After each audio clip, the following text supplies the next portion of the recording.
for the audio, or you can even watch back. Giving players all the props, or put them on blast. We don't give no hot takes, only talk facts. We're giving all our devotion, riding high on this wave of emotion. Going all out, yeah, cause this is our time. No, ain't no stopping us till we reach the finish line. All in, we came here to win. We're gonna give everything. S-I-C-K on the run. S-I-C-K, sick, sick. On fire, we're ready to fight. We'll bring the house down tonight. S-I-C-K on the run. S-I-C-K, sick, sick. Play it on the car ride, play it when you lounge. X and O, you know that we can hold it down. Shout out to my man Sammy, got it off the ground. And to all the listeners tuned in right now, got debates, analysis, and speculation. This is sports talk for the new generation. You know where to find us, got a reputation. Sick podcast, your #1 sports destination. Giving all our devotion, riding high on this wave of emotion. Going all out, yeah, cause this is our time. No, ain't no stopping us till we reach the finish line. All in, we came here to win. We're gonna give everything. S-I-C-K on the run. S-I-C-K, sick, sick. On fire, we're ready to fight. We'll bring the house down tonight. S-I-C-K on the run. S-I-C-K, sick, sick. S-I-C-K is the sickest podcast. Tune in for the audio, or you can even watch back. Giving players all the props, or put them on blast. We don't give no hot takes, only talk back. S-I-C-K, S-I-C-K, S-I-C-K, S-I-C-K, S-I-C-K, S-I-C-K, S-I-C-K. All in, we came here to win. We're gonna give everything. S-I-C-K on the run. S-I-C-K, sick, sick. S-I-C-K is the sickest podcast. Tune in for the audio, or you can even watch back. Giving players all the props, or put them on blast. We don't give no hot takes, only talk facts. We're giving all our devotion, riding high on this wave of emotion. Going all out, yeah, cause this is our time. No, ain't no stopping us till we reach the finish line. All in, we came here to win.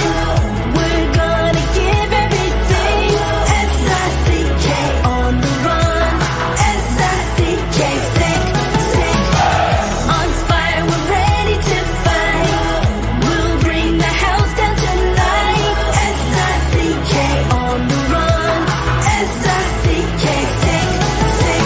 Play it on the car ride, play it when you lounge. X and O, you know that we can hold it down. Shout out to my man Sammy, got it off the ground. And to all the listeners tuned in right now, got debates, analysis, and speculation. This is sports talk for the new generation. You know where to find us, got a reputation. Sick podcast, your #1 sports destination. Giving all our devotion, riding high on this wave of emotion. Going all out, yeah, cause this is our time. No, ain't no stopping us till we reach the finish line. All in, we came here to win. We're gonna give everything. S-I-C-K on the run. S-I-C-K, sick, sick. On fire, we're ready to fight. We'll bring the house down tonight. S-I-C-K on the run. S-I-C-K, sick, sick. S-I-C-K is the sickest podcast. Tune in for the audio, or you can even watch back. Giving players all the props, or put them on blast. We don't give no hot takes, only talk back. S-I-C-K, S-I-C-K, S-I-C-K, S-I-C-K, S-I-C-K. S-I-C-K. Turn up your volume. Because you're about to listen to The Sick Podcast. With Tony Marinaro. 55 seconds left in the penalty, a minute and 27 seconds left in regulation time. Boston 4, Montreal 3. Lafleur coming out rather gingerly on the right side. He gives it into Lemaire, back to Lafleur. Oh! The sickest Montreal Canadiens podcast. You're in the ball! Sports entertainment like no other. Rejoint, on lui fait perdre la rondelle, une passe devant. Et c'est le dégagement et ce sera la victoire des Canadiens. Coupe Stanley pour les Canadiens. Leur 23e de l'histoire. You found the dogs! John, you found the dogs!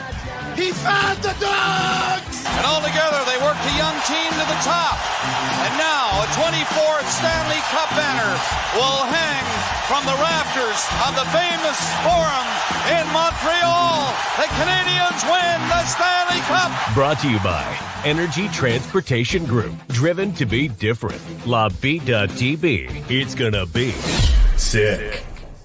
Marinaro on this Friday, June 9th. Happy 30-year anniversary to the 1993 Stanley Cup champion Montreal Canadiens. Where has the time gone? Oh, I can't wait to dive into it. But I want to say special thanks to our partners, Energy Transportation Group, recently named by Deloitte and CIBC one of Canada's best managed companies. The country's leading business award recognizing innovative and world-class companies, the best managed Canadian companies. Designation fuels Energy's purpose of creating progress for their customers, their employees, and their communities. Join a winning team and check out Energy's career page for available opportunities. Also, Brewed in Quebec. These guys right here, La Bittt TV, a winner of a dozen international awards. La Bittt TV offers quality microbrewery beers made with premium ingredients for everyone's taste. La Bittt TV, embrace your true nature. And also brought to you in part by Playground, your premier gaming destination. Experience the world-renowned poker experience with free food and drinks at their cash game tables. A bad beat jackpot approaching $1.8 million. Weekly promotions, daily tournaments, and unmatched customer service. Why play anywhere else? Located just over the Mercier Bridge, only minutes from downtown Montreal Playground. Yeah, 30 years since the Montreal Canadiens last won the Stanley Cup, the last Canadian team to win the Stanley Cup 30 years ago. I remember Game 5 like it was yesterday. Paul DiPietro gave the Montreal Canadiens a 1-0 lead. And the gentleman who's going to join us next also was in on the scoring in that final game. He scored what ended up proving to be the eventual game-winning goal. And Stéphane Lebeau, who scored goal number 3, will also join us on the Sick Podcast. And Paul DiPietro scored his second goal of the game, and the Canadiens win 4-1, 4 games to 1, capturing their 24th Stanley Cup. Without further ado, Kirk Muller. How are you, Kirk? I'm doing great, Tony.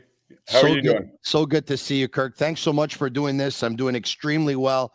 Kirk, 30 years ago, I was a 20-year-old Montreal Canadiens fan, not yet in the business, hoping to get into the business one day. And I got a funny story about you and me getting into the business, by the way. I shouldn't start off this way, but my first day, my first day on the job, I was interning at CFMB 1410 AM radio, Montreal's ethnic station. I was on Sunday nights as an intern from midnight to 2 in the morning. I got Montreal Canadiens accreditation. I go to a practice and I find out that Serge Savard is in a meeting with Kirk Muller. And you come out and you had just got the news. What a way to start this show today. It's unbelievable. But you had just got the news that you were traded, Kirk. Yes. And as you can recall, you were very emotional. It was my first day in the business. I cried the entire way home. Damn you! You scared me. Me. Throw out the old and bring in the new, eh?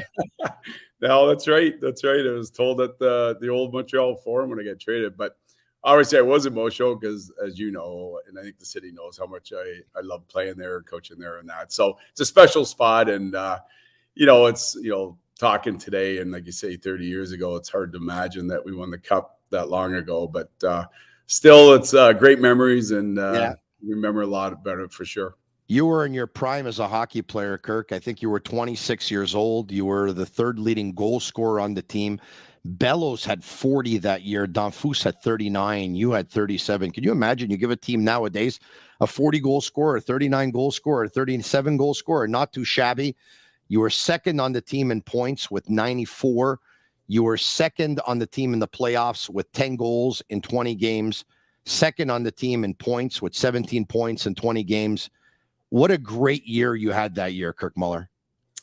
Well, it certainly was my, my best year, but I mean, if you look at it and, what you just mentioned there, I mean, that was the key to the hockey team, I think, was the depth, and we were really deceiving hockey team. I mean, to this day, everyone's like, oh, you guys won it, but you weren't the best team. And we're like, well, we certainly didn't think we were at the beginning of the year, and we don't claim that, but we did come together as a great group of guys. We had such great chemistry with everybody. Everyone contributed. And you know what? You look at like Florida Panthers right now. They're a really good example of almost a lot of like our hockey team. In '93, is everyone contributed. Everyone really took on their roles. You had Carbo that did a lot of checking against top players and open it up for Vinny and Brian and myself and that to create a little more offense. So it was a special group because everyone just loved playing for each other. Talk to me about how it all started. I mean, if memory serves me well, the preseason was a little bit shaky, right? Not that preseason really matters, but back then every game mattered, including preseason. Was that the year that you had the early practice? Yeah, we had a few things there. It was interesting. We went over to London, and we had made the trade, and we had Brian Bellows had come in, and Russ Courtnall left, and everything. We got on that big ice surface over there, and I remember saying, "Hey, we just traded a speedboat for a tugboat." Yeah. The speed wasn't there with Brian, but we all know what a great big goal scorer he was. With Montreal and in his career. But they had just traded Chelios for Savard too, had they not, Kirk? That was prior. That was before that. Yeah. Okay. And we went over to London. We played Chicago, a couple exhibition games. And if I remember correctly, there was a few little fiascos that happened over there at the time and during, whatever. But the team really just bonded. We came over, we started off, and, it wasn't a perfect season for us. And I think even the last 10 games of the year, I think we only won like 4 games. So no one really gave us a chance going into playing a team like Quebec in that first round. But like you say, we had times that where, Jock pulled us in early in the morning and, gave us the early skates, and, he gave us the old Humpty Dumpty. I remember that one where the rink was full, sold out, and he brought us out with no pucks and skated us for So I go, that's the only time I ever got skated and I got booed at the same time. But Jock had his way that way. He's a great coach as far as getting to the guys and knowing, and we all love playing for him. And but when you look at the group, it just the ups and downs. Guys like Patrick and Carbo that had been there, and we added Rob Ramich later on. Had great leadership, and we just stayed the course. We kept humble, we kept quiet, we let other teams, get all the, the hoopla and recognition, and we just, went amongst our business, and we obviously walked into that first round against Quebec. You talked about having a difficult last month. If memory serves me well, you guys were first up until a month left in the season, or a month and a half, and then you got passed by Quebec and by Boston.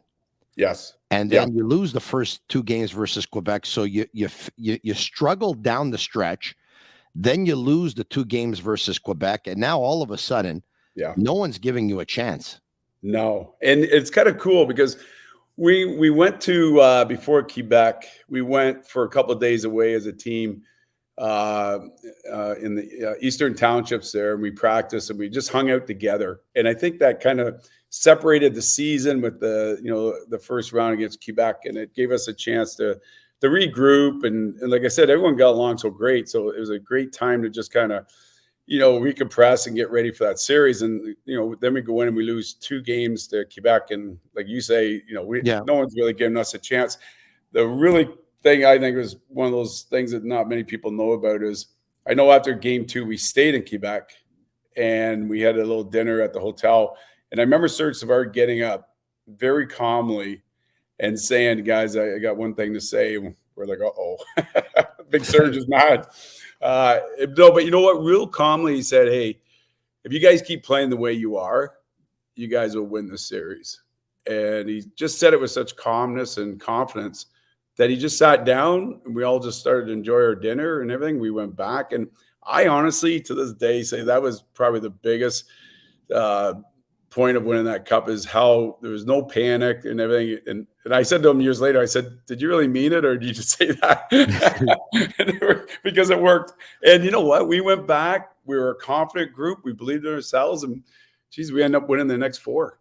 Let's see if 30 years later, if he can say it the same way. Serge, are you there? Yes. Why, Serge? I just came in. I just heard that. How are you, Kurt? Good. How are you doing? Very good. Very good. Good. Very good. Time goes fast. It seems like it's yesterday, really. I know people are saying 30 years is a long time, but some other city, like Toronto, the last time is 67, and a lot of team goes for a long, long time. And we had the 100th anniversary not too far, about 6 years ago, and see Montreal won 24 times, so it's almost one every 4 years. So people were spoiled. And waiting 30 years, it might be normal, but it's not normal in this city because people were spoiled. The great dynasty of the Canadiens in the 50, 5 in the row, the Belleville, Richard, and then in the 70 we won it 6 times and 4 in the row, and then you guys. I've been part of both times, so it's pretty exciting. I was 7 years old when Belleville came in Montreal the first game. He had a tryout and he scored 3 games his first game. He had 3 goals his first game. And I was listening to the game on the radio, and then I played 4 years with him. I played 4 years with Belleville, and I looking back at 93 is the last of my cup, and it's I got so many great souvenirs, and we were a good team, and after losing those 2, we lost only 2. We lost only 2 the rest of the way. It's a record, and our team got better and better and better, and we learned one thing: we learned how to play as a team, and a lot of teams forget that, and when you forget that, you cannot win. You cannot win, and we got better. Yeah. We had great leaders. We had great leaders on our. I remember that game in Quebec, Kurt, that the goal you scored in overtime, and I know I came by the dressing room and I yelled hard. I says, "Just shoot at him. He doesn't see the puck." Hextall. He was so nervous. Seriously, he was so nervous, and Serge, if I may, I'd like to talk to you about Hextall. But guys, before I do, and it's so awesome to see you guys reconnect here on the Sick Podcast. It's amazing. But let's get back to that speech for a second. You lose the first 2 games in Quebec. You lose the first one 3-2 on a goal in overtime by Scott Young. You lose the second one by a score of 4-1, if memory serves me well. And after game 2, Kirk says you stuck around in Quebec City. And at one point, you had supper there. You get up and you say a speech. I think we had a problem with the bus or something. We did. The bus broke down. We had to stop at the hotel. Everything was breaking down the street. But Tony, the reason I spoke like that, I really believe what I said, because any of those games we could have won. And the last game, Dion, we were leading 2-1, and Dion took a penalty with a minute or 2 to go behind their net, and they tied the game. We had the game. Yeah. So we could easily win both. So that's why I said I think we're a better team. We only finished 2 points behind them. We didn't finish 20 points behind them, and we were way ahead early in the season. And after those they were those guys. I always remember when we came back in Montreal, Quebec was so confident of winning. We had a guest room in the playoffs for the visiting team. A VIP room with their sandwiches and beer and wine and soft drink, and we didn't have much room. We used the referee's room for, we had a whole building and we didn't have enough rooms. And I remember Paget, he kicked everything out in the corridor and he said, we don't want nothing from those guys. And I turned around after that. I says, there's no way those guys can win with that attitude. There's no way. No way they can win. And we won 4 in a row. Kirk, I'd love to hear your thoughts on this as a player back then, what you thought of his speech, because it's an interesting speech, because usually human nature is if you lose a couple of games, the thing to say is, guys, we have to play better. No, I couldn't say they play bad. They play well. No, but still, the human nature thing to say I cannot tell the guys, so you wake up, you have to do something. No, they did everything right. Everybody worked their ass. I just said we're going to win. But we keep playing like that, I'm sure we're going to win. Kirk? Yeah, I think the big thing was, if you look at our group, other than, Carbo and Patrick, and Rob Ramich, they're the only 3 guys that had won cups, obviously Serge with his history and all that. So for us, the pressure being Montreal and Quebec and, going into that series and all that, it just meant a lot. And I think it just the calmness of what Serge said and the way he said it, that's the big thing is that, there's a lot of people and that's why I go back to this one speech I said was a huge part of us moving forward is it just brought calmness and direction and leadership to our whole group. And then honestly, as a player, I just sat down and was like, all right, let's go. Let's stay the course. And when you have a guy with like Serge saying that, it meant a lot more than he might have realized at the time. But we did go back and we were ready and we were confident internally and we were ready to go and, take Quebec on. Serge, let me go back even a couple of years before that now, if I can. September 20, 1991, you make a trade with the New Jersey Devils. You acquire Kirk Muller and Roland Melanson in return for Stéphane Richer and Tom Chorske. Talk to me about your mindset at that moment, how you identified Kirk Muller as one of the missing pieces to your puzzle, how long it took you to pull off a trade like that or not, and how you felt after it was done. Well, Kurt was draft right after Mario Lemieux. He's not like a 6th round overall. He was draft right after Mario Lemieux. He's a very, very good player. And Stéphane was a good player for us. Stéphane scored 50 goals twice. But it's different. What Kurt brought us, he brought us some character and we needed that at that time. And I think we had a complete team.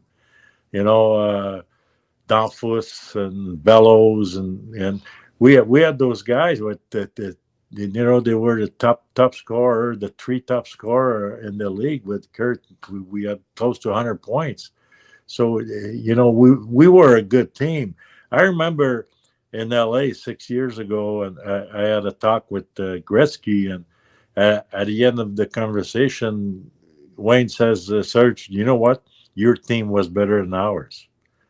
And it's true. We didn't win by luck. We were a better team. I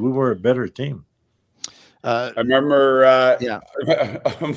on my side, I have to say, I hadn't met Serge really very much before the trade, and he called me and he says, hey, you're welcome to Montreal. I kind of joked with him. I said, hey, is there any chance I can wear 9? I got him off guard. So we're 9 in Jersey. But I mean, as an English guy coming to Montreal and being traded for a 50-goal scorer in French, and stuff, he was a heck of a player.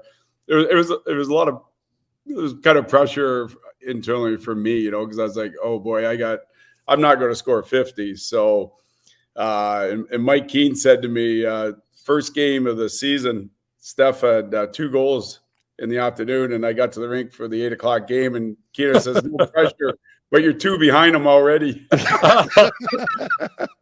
Oh man, Keener would do that to make you good, you know. Yeah. You feel at home. Serge, acquiring Kirk was not only one of your biggest moves. It wasn't the only biggest move. There were others. In the summer of Don't talk about the wrong one. Just today. Just talk about the good one. No, don't worry about it, Serge. I'll make you look like the best GM in the history of hockey. Don't worry about it. But in the summer of 1992, you hired Jacques Demers to be the coach of the Montreal Canadiens, and Jacques had been with St. Louis, Quebec, St. Louis, Detroit for about 4 years. And it was an interesting choice because Jacques was known as a very emotional type, a guy that would lose his temper every now and then and throw the glasses and stuff. Talk to me about the hiring of Jacques Demers and how strong you felt about it and the work that Jacques did en route to this 93 Cup win.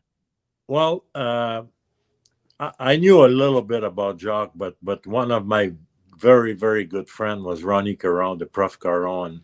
And the Prof, he's the one that hired him first in St. Louis in the National Hockey League. And I had many good talks with him. I knew exactly what I was getting when I got Jacques. I knew his good side and his weak side. And I thought he was the guy that we need at that time. He's the kind of guy, he's very enthused. And I know everybody likes him. You know, everybody... I don't remember any player that mentioned to me, I don't want to play for this guy, just trade me. And it happened with other coaches. Sometimes it doesn't work. But I think Jacques was a good coach for the players, I think. And not always in a positive way. It was a very, very, very positive. It was, you know, he tried to get the guy moving. He tried to you know, when he brought all the sweaters and the director's lounge, and he brought everybody there, and he says, "Are you ready for war? If you're ready, if you want to play, just grab your sweater and bring it in the room." So what are you gonna do? Could you imagine a player that leave his jersey in the director's lounge? So you know, it's a good rally. It's a good way to pep up your guys. So he was a good coach. I like him, and for a GM, was a lot easier to work with him than Pat Byrne.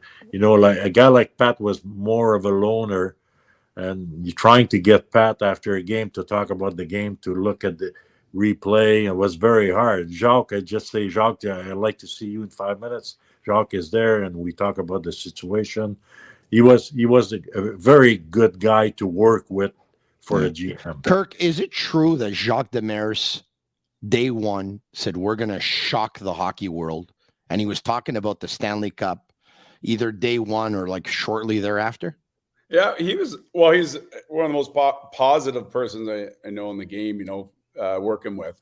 And he did believe in the group, you know, and like you say, if he said that, a lot of people would be like, you know, there's other teams that got a lot more recognition and, you know, media attention than we did. But like Serge said earlier, you know, people forgot that this team put 100 points up a few years in a row, and that's not easy to do. So when Jacques came in, you know, what he was able to do was he kind of opened the gates a little bit for some guys. And so we were talking earlier about the season, it was up and down a little bit. Well, I think the first half we were pushing a little more offensively than we had in a couple of years before that. And then we finally were like, hey, we got to pull back. We're not going to go and outscore Pittsburgh and a couple of teams at that time. But he gave us the freedom to kind of play and everything. And then he had the right time to say, hey, pull the reins back. Let's get better defensively. And that was, you know, a big trademark of the team to go on and win. Let's bring up a picture of that press conference. Serge Savard introducing Jacques Demers as head coach of the Montreal Canadiens. There you have it. Huh? Young man.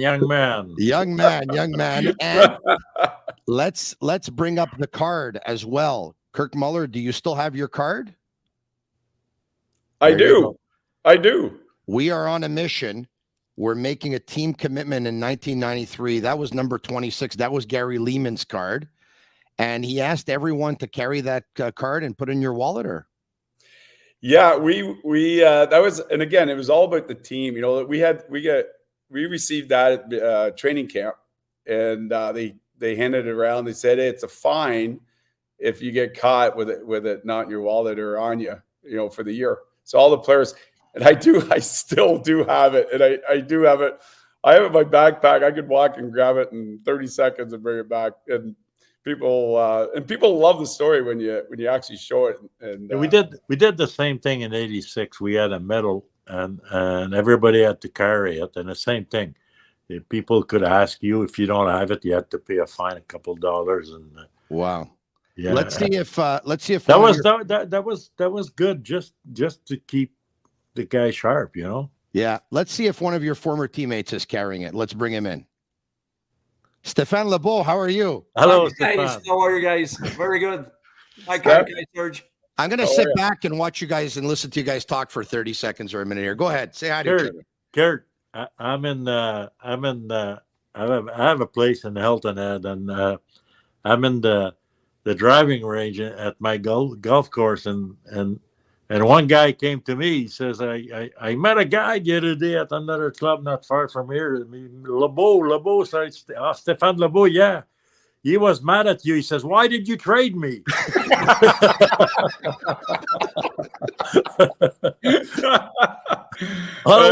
Down in South Carolina. You know? Yeah, I was visiting a college with my son. My son is a college golfer, and we visited the nearby Surge golf course, and we went into the clubhouse, and the guy said, I know one person in Montreal. I said, oh, yes, who it is? He said, it's Serge Savard. I said, oh, I think I know the guy. So I said, next time you see him, tell him he made a very bad trade. Traded me.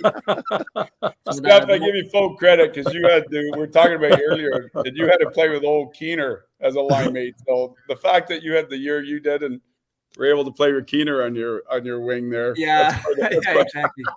Keener, we were good on the ice together, and outside the ice we had a lot of fun. And you know, Keener, Kirk, lots of life, lots of energy, and a great person. Serge, this is funny because when I started the conversation with Kirk, I said, Kirk, I've been working in the business for 20 years. So I started in about 2002. But back in 1995, I got my first taste as an intern. I worked for about 3 months. And my first day on the job was to cover a Montreal Canadiens practice at the old Montreal Forum in 1995. And everyone was saying, Kirk Muller's upstairs in Serge Savard's office. Kirk came down. You had just traded him to the Islanders for Pierre Turgeon. He came down all emotional. He started crying. I was rattled. I was scarred. I went home. My mom gave me a call. She says, how you doing? I said, I don't want to do this anymore. I was so emotional. I knew that was a big trade for me. The following year, after 4 games, I got fired. You know? And since then, the Habs is struggling. We had a good team. We had a good team. We had a good group. Hey, Serge, guys, Kirk, I won't keep you too much longer because I would imagine you have plans. But you guys brought up Ron Hextall before, and everyone remembers Kirk's goal in Game 5. Actually, I remember Kirk's goal even in Game 3 because you're down 2-0 in Quebec. You come back at the Montreal Forum for Game 3. You're down 1-0 in the game. Kirk, you tie it up in the second. Vinny Danfou scores the game winner in overtime. So you win Game 3, then you win Game 4. You go to Quebec, and you score that goal between Hextall's legs. But in Montreal, guys, do you remember Mario Roberge was trying to get under Ron Hextall's skin in the warm-up? You remember that? Mario's good at it. Yes. Yeah. He's Ron Hextall. Yeah. Go ahead, Kirk. I don't know what you mean by just saying. I mean, that was the beauty of the group, right? Everyone had a part in it in different ways. Mario obviously brought that toughness, and you know, back then that was a tough series. You know, you know, Mario's ability to get under some of their skin was a big asset for us. Ron Hextall had a superstition. He had to touch the center dot during the warm up, and Mario noticed it, and he asked Jacques Demers to be in the warm up just to disturb Ron Extell, and it worked, I guess. Jeez. There's a lot of superstition. I never had any, but I remember when I came in Montreal as a rookie, and we had a guy on defense by Terry Harper. He always had to be the last one to leave the ice in the warm up, and the first couple of games, the guy told me, Bilbo, and those guys says, just try to stay on the ice. I stay on the ice, and the Zamboni machine is waiting for me. And Harper wouldn't say anything. He would just stay there till I came out. I finally came out, but he would never come out of the ice. He had to come last. Yeah, Claude Lemieux had a superstition in '87, but it got him punched in the face a couple of times by Ed Hospiter. A good old brawl there. Yeah. Oh, yeah. Hey, Kirk, I've been told that you have something. You have a souvenir from that final. I do. I was given this. It's a really funny story. When I scored the Stanley Cup winning goal, I didn't know it was the winning goal at the time. I had a friend here in Kingston that has season tickets to the family in Montreal for years. When you watch the game, just prior to me scoring I score the goal, and then right after, the play resumes later on, and the puck goes up in the stands and comes down, and my buddy's in the third, fourth row behind the glass, behind the goalie, and catches it, and you can see it if you ever watch the game. Lou Vidala, and he kept the puck. And then as the game ended, he goes, I look back, that was actually the Stanley Cup winning goal puck. So he saved it for like 10, 15 years. And then later, after 10, 15 years, he goes, I got a gift for you. So he gave me the puck. So I kept the gloves and I don't know if you can see that. Oh, yeah, I can see it. Yeah, I can see it. Oh, good. Yeah, that's pretty cool. And that's the only way I got the puck was through a friend. What are the chances of him catching it in the game and keeping it? So it's kind of a nice little milestone. I got a similar story. My first goal in Montreal in '67 in October, I think, against the Bruins, and I'm so happy. And I scored a goals against Boston, and Cheever's in the net, so I hurry up to pick up the puck. Cheevers, he took the puck and shoot it in the stands.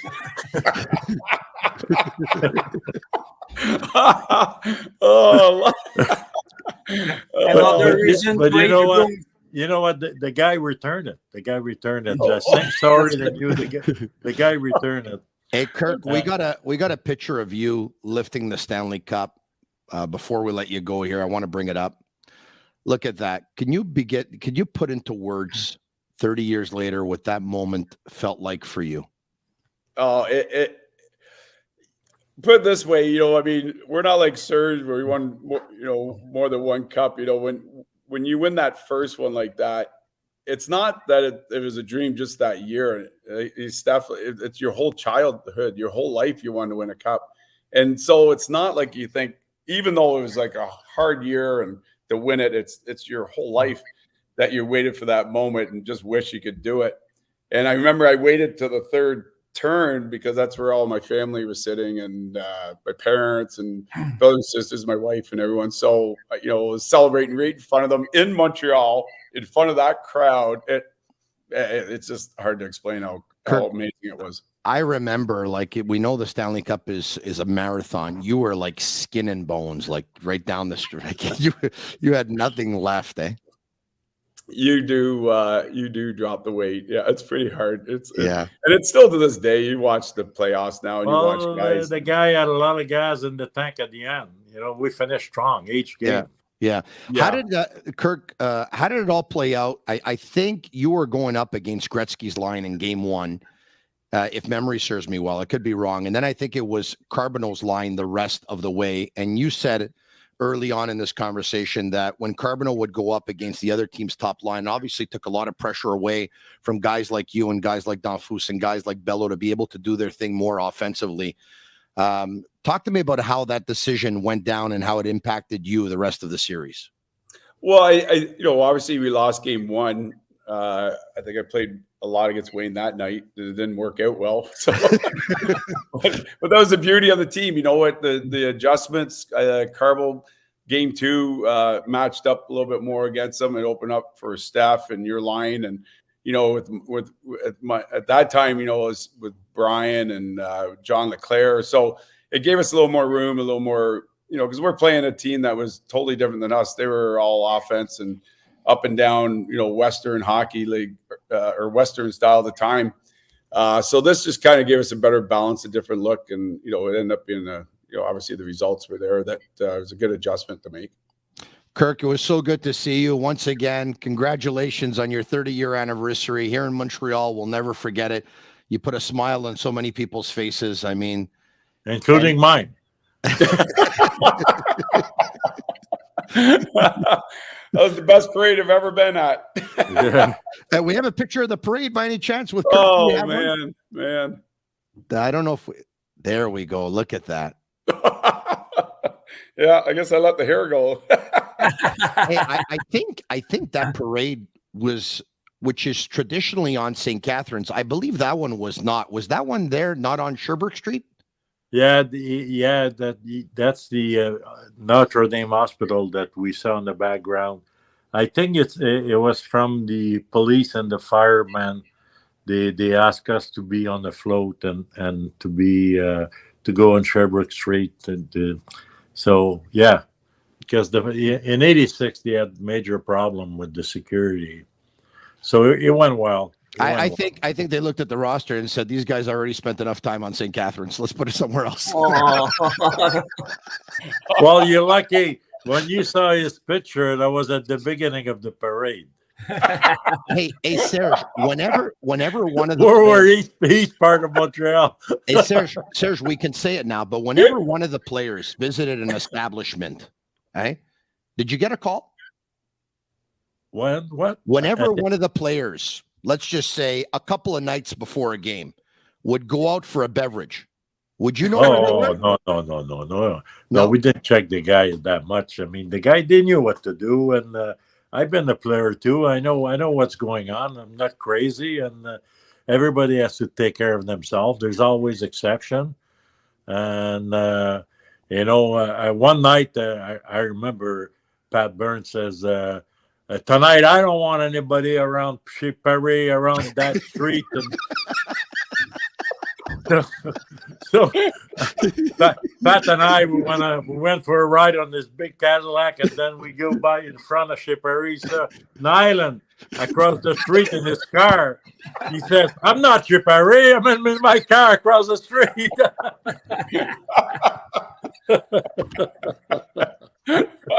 What a classic. Kirk, it was so great to see you again, and once again, thinking of you, Kirk. All the best to you. Thanks. Good seeing all you guys. Good to see you, Kirk. Take care. Where's home right now, Kurt? Where's home right now? I'm in Kingston right now. I came back. Okay. Yeah, I come back to the lake here. So just got back a couple of weeks ago. So I'm around all summer. Enjoy the summer. See you, Kirk. Have a great summer. You guys. Okay. Bye-bye. That was amazing. Hey, Serge, you rightfully so. You had a chance to pump Kirk Muller's tires early on in that chat. We talked about that trade you made to acquire him and what it did for your team, and the fact that he was, the third leading goal scorer during the regular season. He was the second leading goal scorer in the playoffs. He was the second leading point getter in the regular season, second leading point getter in the playoffs. Stéphane Lebeau was one of my favorite players on that team, and Stéphane knows this because I've told him this so many times. I thought Stéphane was incredibly underrated. I mean, lo and behold, Stéphane Lebeau in 93 had 31 goals and 80 points in 71 games. You talked about the depth of that team, but I always thought he was a very underrated player, Serge. Yeah, well, that's the way it was in those days. How do you explain guys like that they go undrafted? A guy like it was 12 rounds, Mike Keane going undrafted. It's unthinkable today. I don't know why people. I guess talent is talent, and people people in those days, they want big players. They always scare of a small player, but Henri Richard was 5'5", 5'5", 5'6" at best. You know, there's great little small players, and everybody they're afraid of touching small in those days. Yeah, especially in those days, because what's going on in hockey with when the Flyer came after the 72. They had 4 or 5 goons on each team, so it was getting a lot tougher for a guy of that style. That's why we had a problem in the league, and I talk a lot against that all my life. It talks about fighting all my life, and finally we were starting to get rid of that now. Hey, in his in his last 3 seasons in the Quebec Major Junior Hockey League, Stéphane Lebeau had 146, 167, and 188 points. And like you said, you brought him up to the Sherbrooke Canadiens. He was undrafted. And his first year, he picked up 134 points. Yeah. Wow. But I'm not smarter than the others. I didn't draft him either. But right after the draft, I signed him right away. And I guess, like Mike Keane, I knew Mike Keane a lot. He played midget with my son in Winnipeg. I knew he was the best player in midget. And how the hell we didn't draft that guy? It's unbelievable. Stéphane, let's talk about the playoffs. You know what? Let's backtrack. Your team struggled down the stretch. Why do you think that was? What happened? Well, we had some up and downs during the regular season, obviously, but we did add one stretch. I think we went for 11 games without a loss. So during that time, I really thought that, hey, we can be among the best NHL team that year. But of course, toward the end of the season, for whatever reason, we lost a little bit the chemistry. We were not effective, or as much effective as we were during the regular season. We were searching a little bit ourselves, and I think it took Jacques Demers thinking just a few games before the end of the season to make sure we were getting back on track. And he did something special, which the players were a little bit caught by surprise when he did that. But it turns perhaps the things around. It took a few games. Yeah. But and of course, when we came back from the Quebec series, then after that, we went all in. Serge, Patrick Roy had a difficult final month and a half. It all coincided with a promotion with Upper Deck hockey cards, billboards throughout the city of Échanger Roy. Some members of the fan base who weren't educated about it actually thought it was serious, and there was a campaign to trade Patrick Roy. What did you say to Patrick before the playoffs started, or maybe after dropping the first 2 games to Quebec, to help get him back on track? Well, I didn't think Patrick played that bad. It was the whole team played the way, he started in 86 with us. He won the Conn Smythe Trophy in 1986. He was not like a rookie in 93. We knew what he was able to do. It was just the whole team. I think we lost 11 of the last 18 or something like that. We didn't finish the season very, very well, but we had a good team. We just turned things around. In my career, we had the great team, and I remember a couple times we lost in the first round. A couple times, you just can't win. You gotta have your team ready at the right time. Yeah, and not too many people believe we could do it, but we turned things around. Even the 2 games in Quebec we lost, we had a great chance of winning each of one. Yeah, it was 0-2, but it's not like Quebec destroy us. I felt very good after those 2 games because the way we played, and that's what I told the players: just keep playing that way, and I'm sure we will win. There was a story of a book with Patrick Waugh. Did you give Patrick Waugh a book, or did you say something to him before the playoffs started? Me? Yeah. I don't remember. No. Okay. I chat with a lot of guys, a lot of players. I don't remember in Patrick especially. Well, I do remember the famous wink, which was in a game in Los Angeles in the Stanley Cup final. Yeah. Look at that. There you go.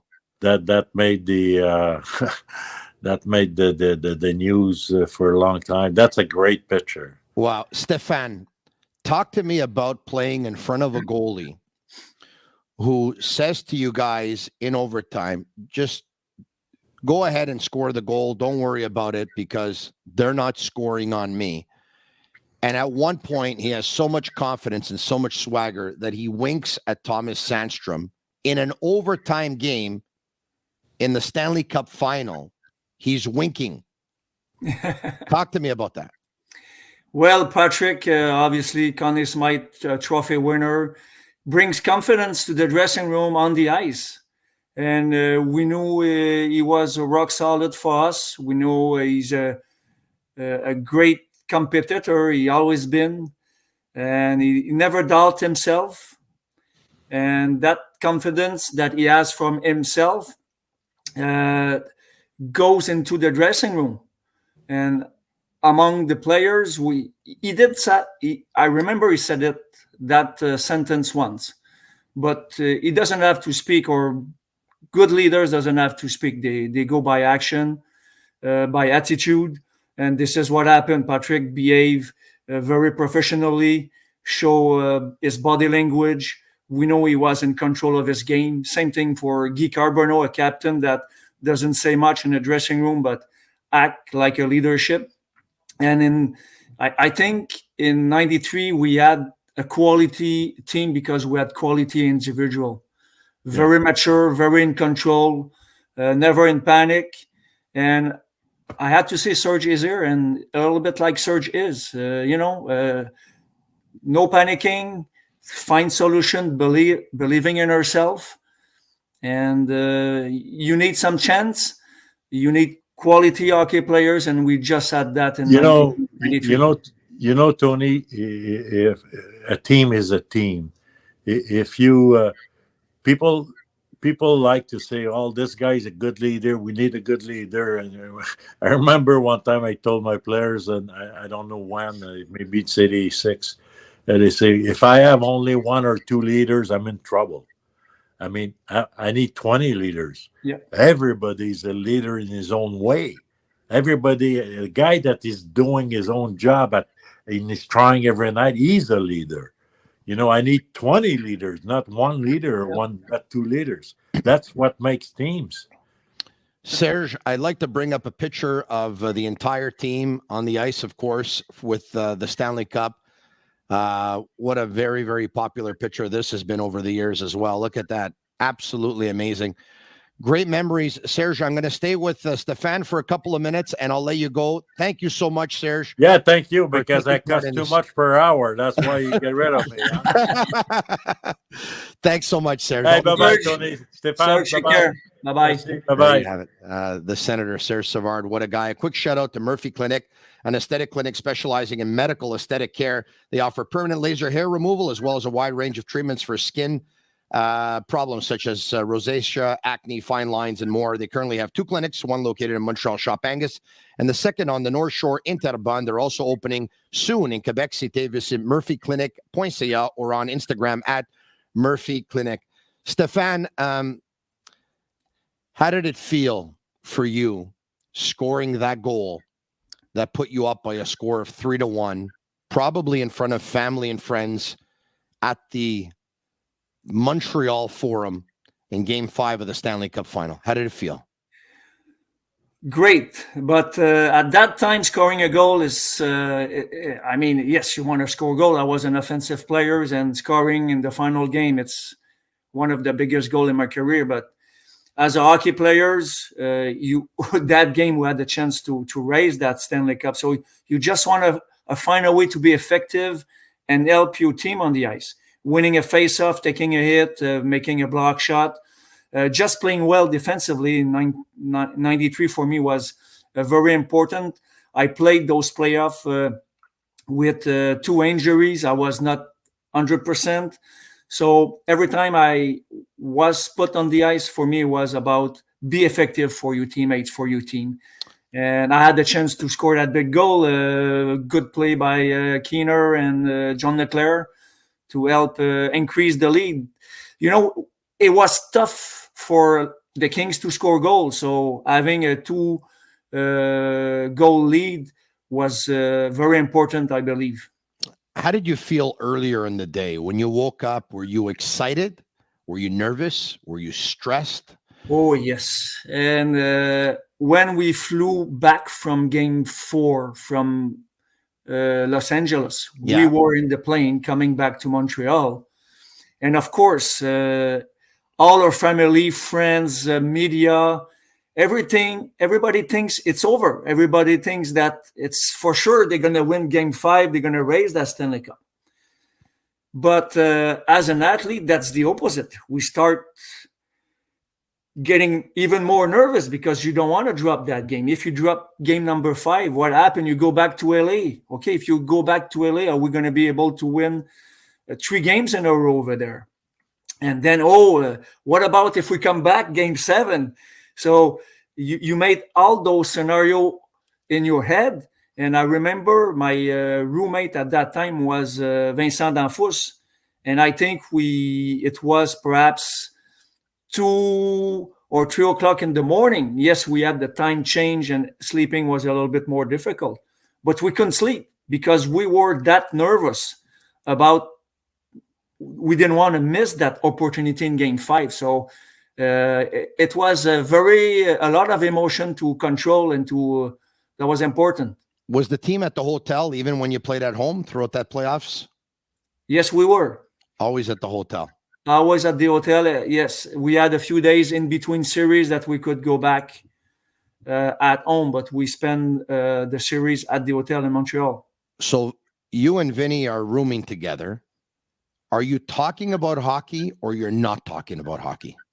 A little bit, but it's not 100%. Sometimes we can for sure, but it's not like we talk only about hockey. You know, it's sometimes the game is over, the practice is over. It's good and important to think about other things. We watch, obviously, when we were waiting to see if we were going to play New York Islanders or the Penguin Pittsburgh and Mario Lemieux.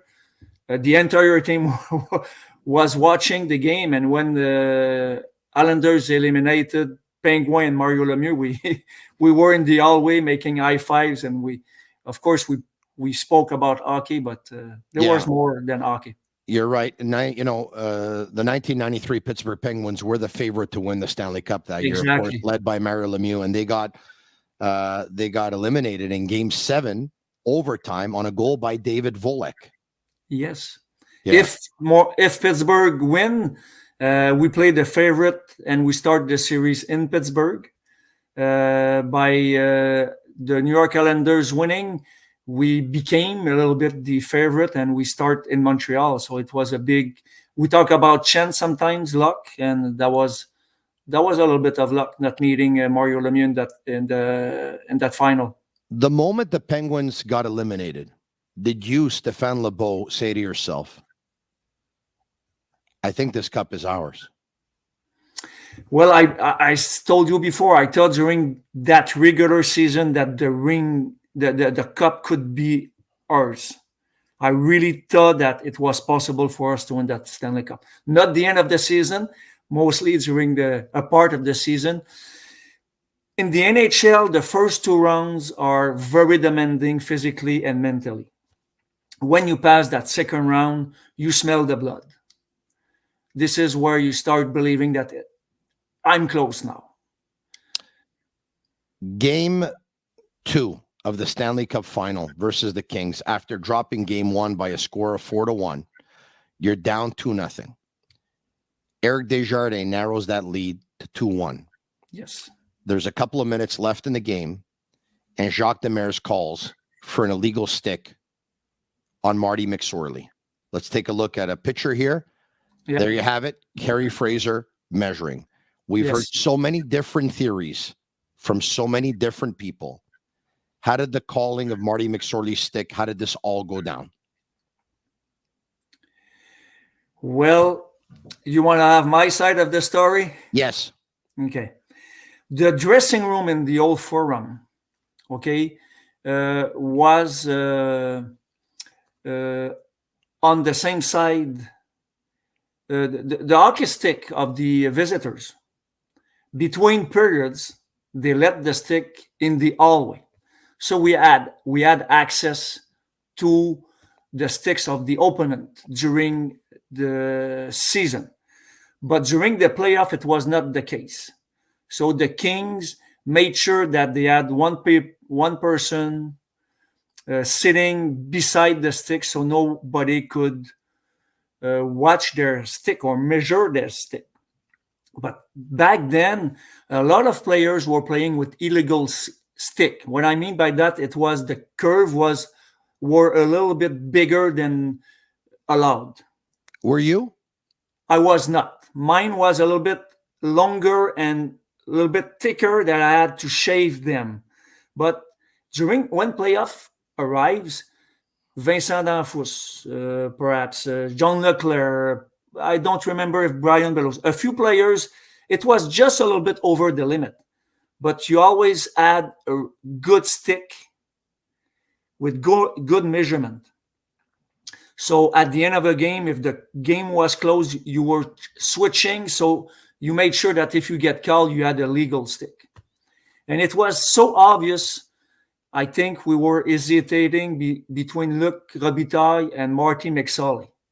Those curves were just huge.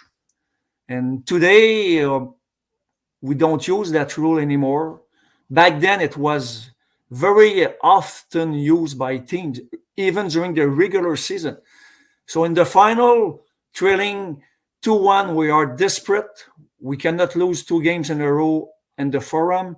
So we had to make the call, and Jacques and Guy, I think they spoke, they decided to go with McSorley, and they made the right call. And that at that time, it was a strategy that we could use, and we did.